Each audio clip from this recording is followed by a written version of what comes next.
Ang mabuting balita ng Panginoon ayon kay San Juan. Noong panahong iyon, marami sa mga Hudyong dumalaw kay Maria ang nakakita sa ginawa ni Jesus at nanalig sa kanya.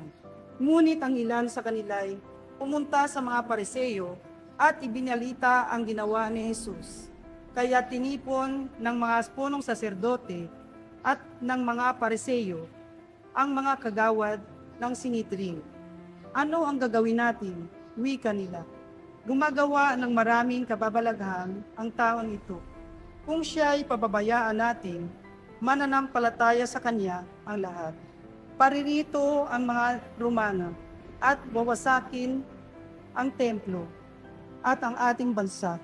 Ngunit isa sa kanila, si Caifás, ang pinakapunong saserdote, noon ay nagsabi ng ganito, "Ano ba kayo? Hindi ba ninyo naiisip na mas mabuti para sa atin na isang tao lamang ang mamamatay alang-alang sa bayan, sa halip na mapahamak ang buong bansa?" Sinabi niya ito, hindi sa ganang kanyang sarili lamang, bilang pinakapunong saserdote ng panahong iyon. Hinulaan niyang mamamatay si Jesus dahil sa bansa, at hindi dahil sa bansang iyon lamang, kundi upang tipunin ang nagkawatak-watak na mga anak ng Diyos. Mula noon, binalangkas na nila kung paano ipapapatay si Jesus, kaya't hindi na niya hayagang naglakad sa Judea. Sa halip, siya'y nagpunta sa Ephraim, isang bayang malapit sa ilang, at doon siya naninirahan kasama ng kanyang mga alagad. Nalalapit na ang pista ng Paskwa. Maraming taga-lalawigang pumunta sa Jerusalem bago magpaskwa upang isagawa ang paglilinis ayon sa kautusan. Hindi nila nakita si Jesus sa templo, kaya't nagtanungan sila, "Ano sa akala ninyo? Paparito kaya sa pista o hindi?"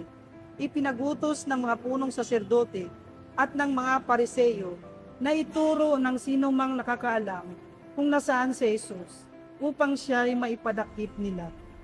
Ang mabuting balita ng Panginoon. Sa buhay ko, minsan nakapagsalita ako ng hindi maganda sa aking kapwa. Matuto tayong makinig, humingi ng tawad at magpatawad.